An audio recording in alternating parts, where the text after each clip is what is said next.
Hello everyone, welcome back to my channel. तो आज मैं इस मानवा का पार्ट 72 से पार्ट 73 एक्सप्लेन करने वाली हूँ। इससे पहले अगर आपने इसके पहले पार्ट्स नहीं देखे तो उन्हें पहले देख लीजिए। तो बिना टाइम वेस्टिंग के स्टार्ट करते हैं। जब बाइकोइंगिन वहाँ पर परफॉर्मेंस कर रही होती है, सारे लोग चिल्ला रहे होते हैं। एक आदमी बोलता है वो ही है असली फ्लावर गॉडेस मेरे दिल में। दूसरा आदमी बोलता है कितनी अच्छी परफॉर्मेंस है, तुम सचमुच की गॉडेस हो इस सिटी की। फिर वो आगे बोलने लग जाता है, गॉडेस प्लीज़ हमारे इस यंग सिटी को शांति का आशीर्वाद दे और जनरल के जितने भी दुश्मन हैं सभी को मारने में उनकी मदद करिए। और वैसे ही सारे गॉडेस चिल्ला रहे होते हैं। उसके बाद जो गार्ड जनरल के पास खड़ा होता है वो बोलता है, जनरल बाइकोइंगिन वहाँ पर है, क्या हम जाके उसे अभी पकड़ ले। जनरल उस गार्ड से बोलते हैं, यह यंग सिटी का सबसे ज़्यादा पवित्र बलिदान है, क्या तुम जितने भी लोग हैं उनकी विश्वास को तोड़ना चाहते हो। फिर वो सैनिक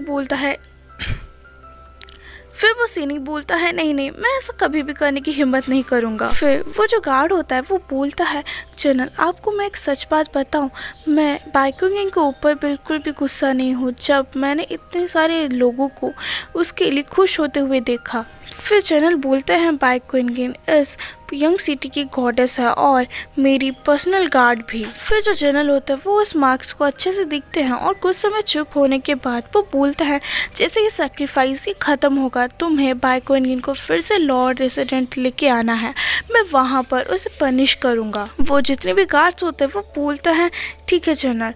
फिर वो जो गार्ड होता है वो अपने मन में सोच रहा होता है कि मुझे अचानक ऐसा लग रहा है कि बाइकोइंगिन जो है वो एक चुड़ैल जैसी नहीं दिख रही, जैसे डॉक्टर हीलिंग ने बोला था, वो तो एक परी जैसे दिख रही है। फिर सीन शिफ्ट होता है और हमें रात का सीन दिखाया जाता है जहाँ पर जो बाइकोइंगिन होती है उस रथ से उतरती है। फिर नाइनेन बोलती है कि थैंक यू लेडी बाई, जो सैक्रिफाइस है वो बहुत देरी से ख़त्म हुआ। फिर बाइकोइंगिन बोलती है कोई बात नहीं, यहाँ के जितने भी नागरिक हैं उन्हें खुश देखकर मुझे खुशी हुई और मैंने भीड़ के अंदर जनरल को भी देखा जो मुझे देख रहे थे, मुझे लग रहा है कि उन्हें मेरा परफॉर्मेंस अच्छा लगा। फिर एनिन बोलती है कि तुम्हारा जो परफॉर्मेंस था वो एक रियल गॉडेस जैसा था, मुझे ये मैं श्योर हूँ कि जो भी तुम्हारा ये परफॉर्मेंस देख रहा होगा उन सबको तुम पसंद आ रही हो। फिर बाइकोइंगिन बोलती है, हे मैं बस ये चाहती थी कि जनरल पसंद करे उसे। फिर बाइकोइंगिन जनरल को ढूंढते हुए बोलती है, हाँ पर रुको, जनरल कहाँ पर है। फिर उसकी नज़र कहीं पर तो जाती है, वहाँ पर सारे सोल्जर होता है। उनमें से एक सोल्जर बोलता है, चुड़ैल मेरा मतलब लेडी बाइकोइंगिन उसे देखते हुए बोलती है, ये तुम ही हो जिसने मुझे रेसिडेंट से बाहर जाने की अनुमति नहीं दी थी और तुम लोग मेरे से पिटे थे। फिर वो जो सैनिक होता है वो बोलता है, बाइकोइंगिन ये सब कुछ बातें बाहर मत बोलो। फिर वो सैनिक बोलता है कि जनरल ने हमें ऑर्डर दिया है, तुम्हें हमें फिर से रेसिडेंट लेके जाना है। फिर जो बाइकोइंगिन होती है वो बोलती है, क्या जनरल फिर से रेसिडेंट चले गए, ठीक है तो अभी चलते हैं। फिर जो बाइकोइंगिन होती है वो कार्स के साथ जाते हुए बोलती है, एनिन मैं जा रही हूँ। और जो नाइनिन होती है वो बोलती है, ठीक है गुड बाय। फिर जो एनिन होती है वो अपने मन में बोलती है, मैं देख सकती हूँ इन गार्ड्स का बाइकोइंगिन के प्रति कुछ अजीब सा ही व्यवहार है, मैं श्योर नहीं हूँ पर बाइकोइंगिन जो भी इस परफॉर्मेंस से चाहती थी वो उसे मिल पाएगा या नहीं। फिर सेशन शिफ्ट होता है और हमें एक जगह दिखाया जाता है जहाँ पर बहुत सारे सोल्जर गैदर हुए होते हैं। वो सारे बोल रहे होते हैं, मुझे नहीं पता कि क्यों जनरल ने हमें इतनी देर रात को यहाँ पर बुलाया है। फिर एक सोल्जर बोलता है, ऐसा लगता है कि वो बाइकोइंगिन उस चुड़ैल के साथ कुछ तो करने वाले हैं। फिर दूसरा सोल्जर बोलता है, उसे चुड़ैल मत बोलो, जनरल ने मना किया है। फिर वो सोल्जर पीछे देखते हुए बोलता है, लो वो उसे लेकर आ गए। और जो बाइकोइंगिन होती है वो आते ही बोलती है, क्या ये ग्राउंड है जहाँ पर जनरल सैनिकों को ट्रेनिंग देते हैं, यहाँ पर कितने सारे सैनिक हैं। फिर बाइकोइंगिन उस सैनिक से पूछती है कि पर तुम मुझे यहाँ पर क्यों लेके आए हो। फिर वो सैनिक बोलता है, तुम बस रुको, जनरल तुम्हें बाद में बताएंगे। फिर बाइकोइंगिन बोलती है,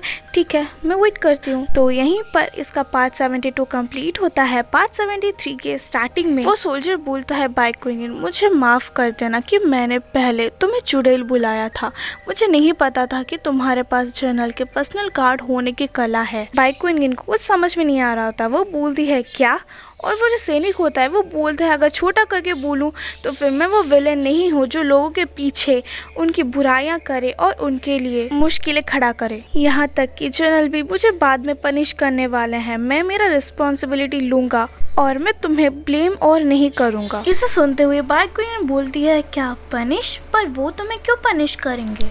तभी बाइक्विन को कोई पीछे से बुलाता है और बाइक्विन उसके तरफ देखती है तो उसे पता चलता है जो चैनल होता है वो आ चुके होते हैं। उसकी आंखें चमकने लगती है और वो अपने मन में बोलती है लॉर्ड जनरल। जनरल को देखकर जितने भी सैनिक होते हैं वो अलर्ट हो जाते हैं और फिर बाइक्विन जनरल की तरफ बढ़ते हुए बोलती है लॉर्ड जनरल क्या आपने आज का सैक्रिफाइस सेरेमनी देखा था, आपको मेरी परफॉर्मेंस कैसी लगी। तो फिर जनरल बोलता है बाइक्विन क्या तुम्हें ये पता नहीं कि तुम दोषी हो।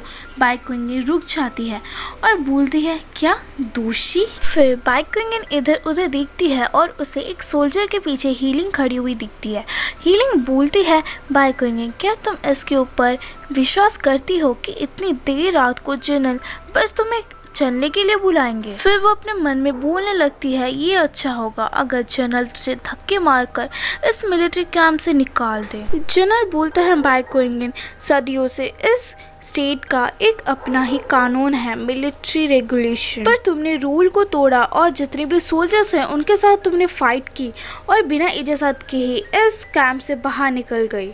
ये सुनकर जो बाइक्विन होती है वो बोलती है कि मैं इस कैंप को छोड़ के नहीं गई थी। मैं तभी जो जनरल होते हैं वो बोलते हैं तुमने सोल्जर को मारा था ना। बाइक्विन बोलती है हाँ मारा तो था। फिर जनरल बोलता है तुमने सैनिकों को मारा और यहाँ से चली गई मुझे बिना कुछ समझाए और तुमने इसके बारे में मुझे बताया भी नहीं। उसे सुनने के बाद बाइक्विन कुछ समय चुप रहती है। फिर वो बोलती है हाँ अब सही है मैंने बहुत सारे रूलों को तोड़ा है इसलिए आप मुझे पनिशमेंट दीजिए। बाइक्विन को ऐसा करते हुए देखकर एक सैनिक जो होता है वो चिल्लाते हुए बोलता है जनरल हमने ही बाइक्विन के लिए ये मुश्किलें खड़ी की, हमने जानबूझकर उसे रोका बाहर जाने से, हमने भी बहुत कुछ गलत किया है तो कृपया हमें भी पनिश कीजिए।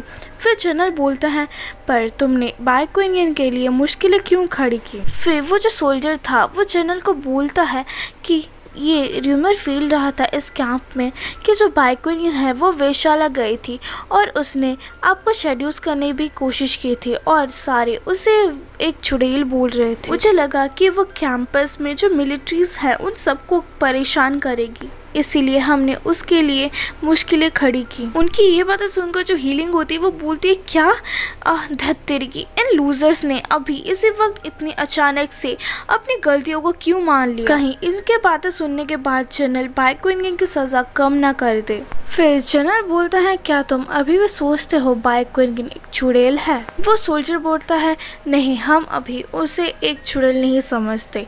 जनरल आप ठीक बोल रहे थे, किसी और के बातों में आकर किसी के पीठ पीछे किसी की बुराई नहीं करना चाहिए। और इससे ज़्यादा बाइक्विन यंग सिटी की विश्वास बन चुकी है तो ये इम्पॉसिबल है कि बाइक्विन एक चुड़ैल है। फिर जनरल बोलता है बहुत अच्छे तुमने अपनी गलतियों को मान लिया है तो मिलिट्री रेगुलेशन के हिसाब से मैं तुम्हें पनिशमेंट दूंगा। सैनिक होने के नाते तुमने इस कैंपस में दूसरों के लिए मुश्किल खड़ी की है वो भी जानबूझकर।